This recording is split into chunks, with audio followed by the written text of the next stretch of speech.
אנחנו בקפה מדרש, בהרצאה של הרב יגאל כהן. שאיך שבעלי אומר לי, את רוצה ללכת לקפה מדרש? אין מצב, גם אם אני אהיה הכי היפה בעולם, אני יודעת שזה כל כך חשוב. אין כמו שיעור תורה חמישי לפני שבת. זה אומר פתיחה של לעצור את השגרה, לעצור את היום-יום שלנו, להבין מה חשוב, מה המהות, מה הסיבה שאנחנו פה. מהי אהבה? מהי באמת אהבה? זה מקום שהוא מעורב, שכיף להגיע אליו, כי הוא גם משלב את הקפה ואת הכיף, וגם את המקום של הלימוד תורה והרוחניות ביחד. אשתך הכינה כוס תה, זה אירוע. מה הפרשנות שלך לאירוע? למה לא שוקוצ'ינו? למה לא קפוצ'ינו? פרשנות טובה, מה הרגע שיבוא אחר כך? אהבה.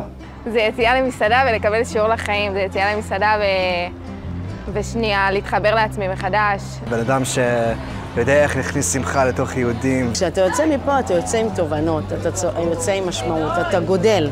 מי שרוצה להיות בן אדם שמח, יש לפני כן דבר פשוט, מחשבות טובות. אתם חושבים שהשמחה נמצאת בהרי ההימאליה, או בהרי האברסט, או במיימי, או בתאילנד? שטויות.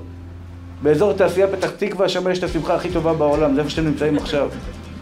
שגם יש מקום לאנשים שהם לאו דווקא דתיים, שכן רוצים לבוא ולהתחזק ולשמוע. היה מרגש מאוד, כיף לשמוע ככה את הרב, ממש ממלא תוך כל הטירוף והבלגן.